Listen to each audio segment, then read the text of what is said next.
Shalom, grace and peace be to all of the brothers and sisters in Yahweh and in His Messiah, Yeshua. Today I'd like to talk about what's commonly called the Feast of Trumpets. Because the Feast of Trumpets is today, and it is a holy day, it's a set-apart day on Yahweh's calendar. And we observe this day. I've observed this day since the late 90s. I think 1998 was the first year that I kept the feasts, the appointed times of Leviticus chapter 23 in Scripture. If you're not familiar with the feasts, you can go to Leviticus chapter 23, and that's a good overview of the feasts. That is the most detailed chapter in the Bible about the feasts. You can also go to its sister chapter in Deuteronomy chapter 16. Not as much detail, but there is some information in Deuteronomy 16 that won't be found in Leviticus 23. And then, of course, you can find the feasts all throughout the Scriptures, including the Gospels and even in some of the New Testament epistles. The Feast of Trumpets, I'm going to put quotations around that because that's what I'm going to talk about. The Feast of Trumpets is the seventh new moon. The seventh new moon is a special new moon. That doesn't mean that all of the other new moons throughout the year are not special. We know that they are, based on Isaiah 66, 22 through 23, where it says, from one new moon to another, and from one Sabbath to another. That chapter, Isaiah 66, is speaking of all of the Sabbaths and all of the new moons.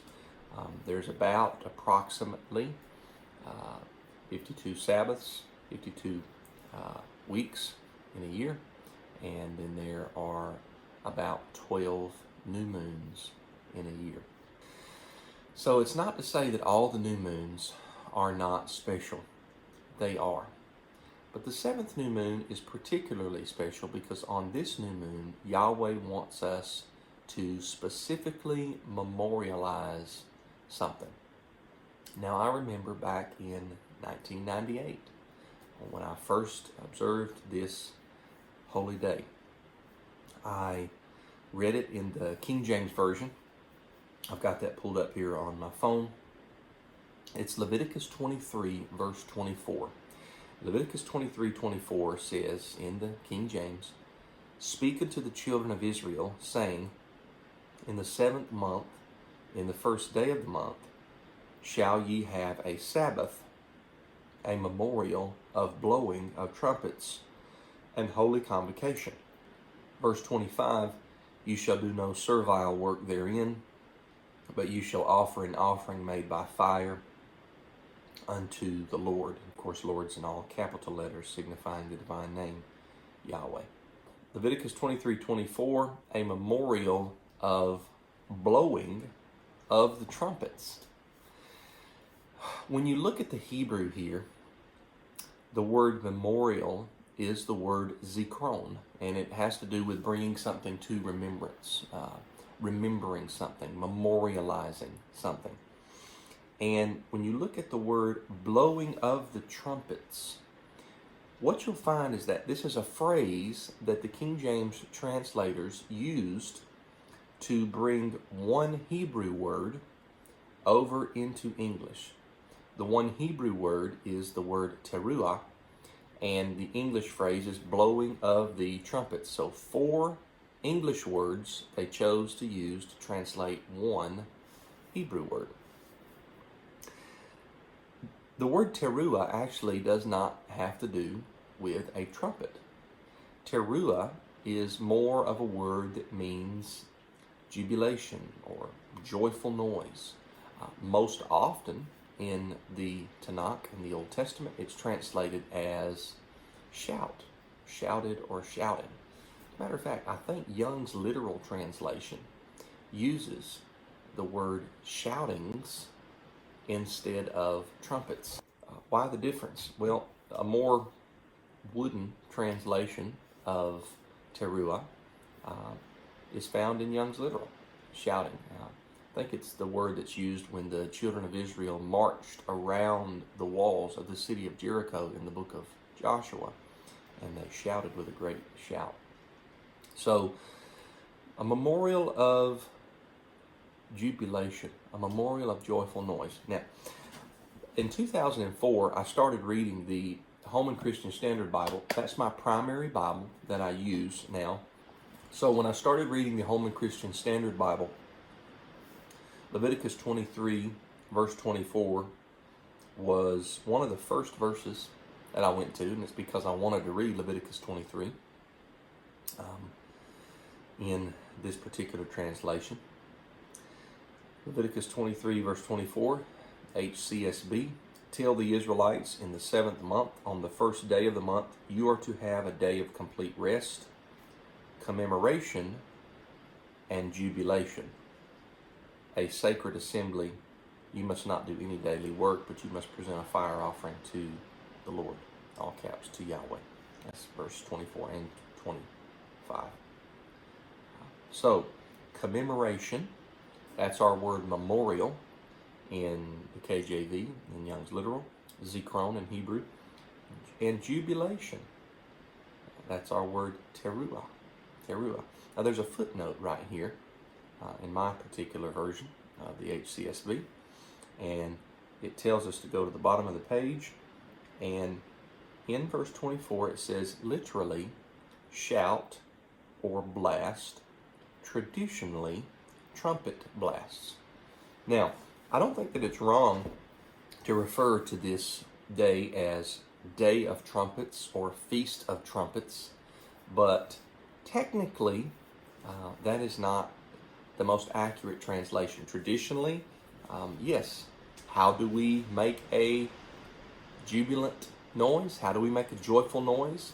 With a trumpet, with a shofar, which is a ram's horn or a silver trumpet that's mentioned like in Numbers chapter 10. So yeah, traditionally that's how it's done, and that's fine.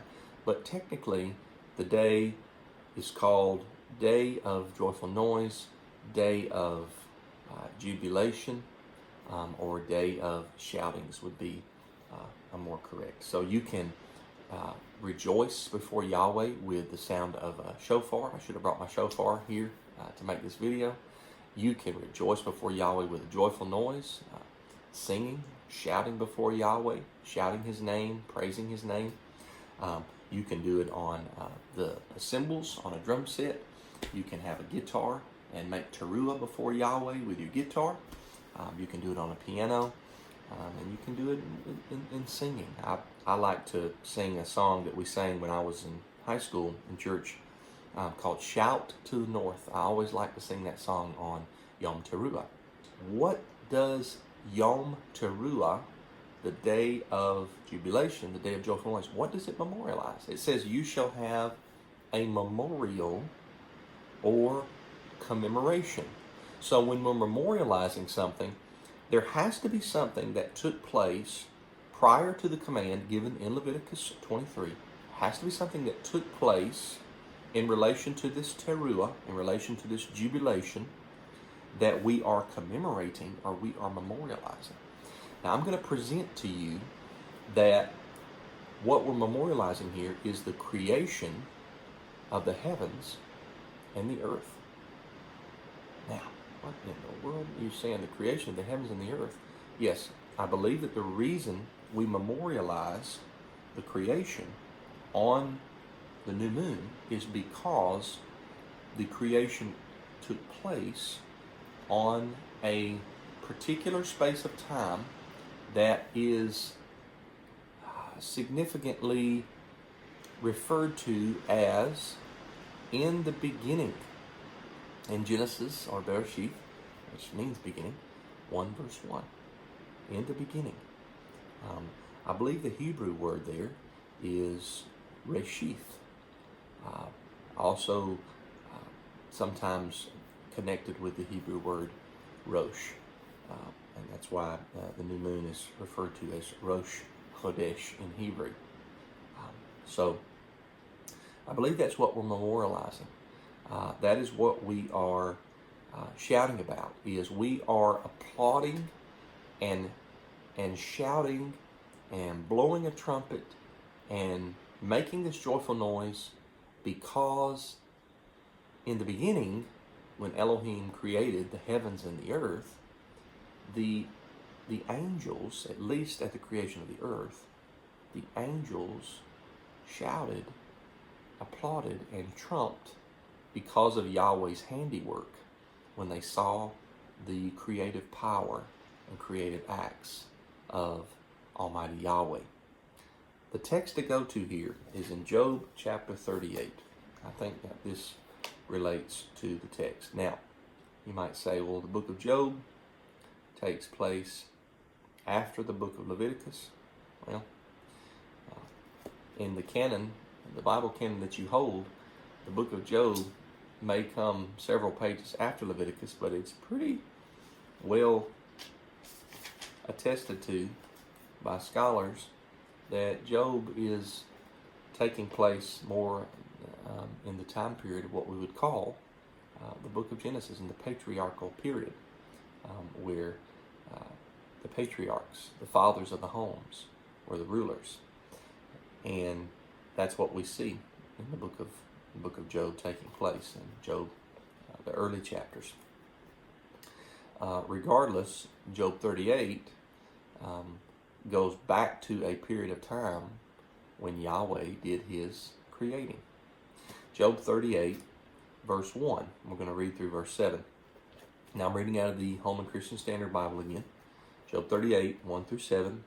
Then Yahweh answered Job from the whirlwind, and he said, Who is this who obscures my counsel with ignorant words? Get ready to answer me like a man. When I question you, you will inform me. And I think Yahweh's being sarcastic here. He's trying to show Job that there is a chasm between Creator and man.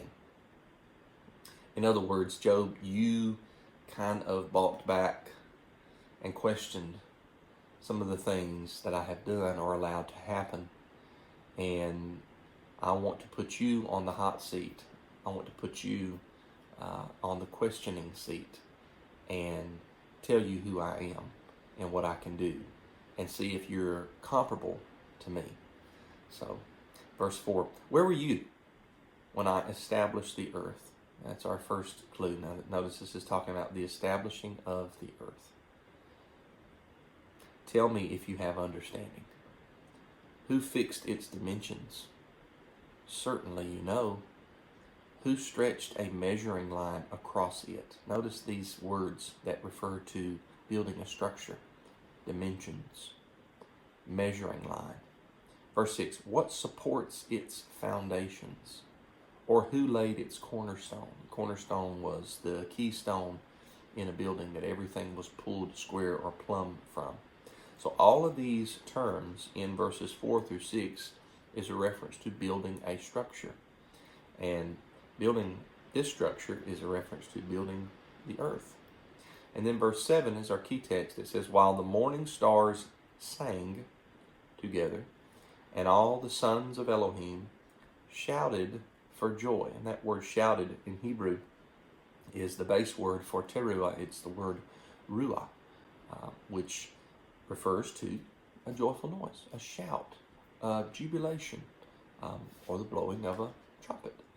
So here, the sons of Elohim, which I believe are synonymous with the morning stars, what this is this is angelic beings that existed with Yahweh. Job was not there, but the angelic beings existed with Yahweh when Yahweh fixed the dimensions, stretched a measuring line, supported the foundation, laid the cornerstone, and established the earth. And what did the angels do when they saw Yahweh doing this? Well, they shouted. They made a joyful noise.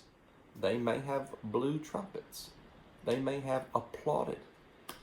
Whatever they did, it was in appreciation and in honor of what the Creator had done in the beginning, in the Reshith, when time kicked off, when Yahweh began his creative act, or his, as some people think, removing chaos and bringing order and establishing his heavenly tabernacle or his heavenly temple, as Genesis 1 sometimes is viewed as a temple text in scholarly material. So I believe that's what we're memorializing, is when Yahweh did this. It's a memorial of Teruah, and here in the beginning, the angels shouted. They teruah. Now, look at Numbers chapter 10, and I'm not sure how the HCSB reads. I'm going to pull it up in the King James Version. Numbers chapter 10, verse 1, KJV, okay? And I'm going to use the name Yahweh in place of Lord in all caps here. Numbers 10, verse 1, And Yahweh spake unto Moses, saying, Make thee 2 trumpets of silver, of a whole piece shalt thou make them, that thou mayest use them for the calling of the assembly, and for the journeying of the camps. And when they shall blow with them, all the assembly shall assemble themselves to thee at the door of the tabernacle of the congregation. And if they blow but with 1 trumpet, then the princes which are heads of the thousands of Israel shall gather themselves unto thee. Skip down now to verse 10. It says, Also in the day of your gladness, and in your solemn days, and in the beginnings of your months, ye shall blow with the trumpets over your burnt offerings and over the sacrifices of your peace offerings, that they may be to you a memorial before your Elohim. I am Yahweh your Elohim. Notice here that the beginnings, or the new moons, we should say, are called the beginnings of your months. And I believe this harkens back to the phrase in the beginning in Genesis 1, verse 1. Now, I don't believe that the words are identical, but that is okay. They don't have to be, but they are related. In the beginnings of your months, that is the Hebrew word Rosh, which is related to Reshith, that's used in Genesis 1, verse 1. Now, I believe that this is also found in Numbers chapter 28, Numbers 28, verse 11. Numbers 28, verse 11. Numbers 28 is talking about all of the offerings.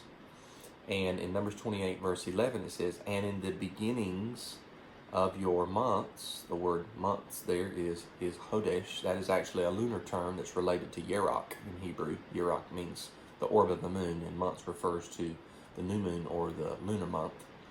And the beginnings is the Hebrew word, again, Rosh, and it's referring to the new moon.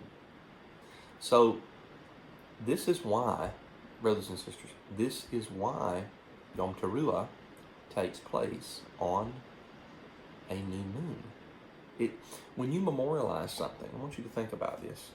We just had, not long ago, a Memorial Day, and what I mean by that is not the holiday, American holiday called Memorial Day, but a day of memorial, or a day of commemoration, September the 11th, when what happened in New York City with the World Trade Towers. And the reason that people memorialize the deaths of their loved ones that were in those 2 towers, and it's very sad that people had to lose people that they loved on that day. The reason people remember them on September the 11th, now here in the year 2020, is because why?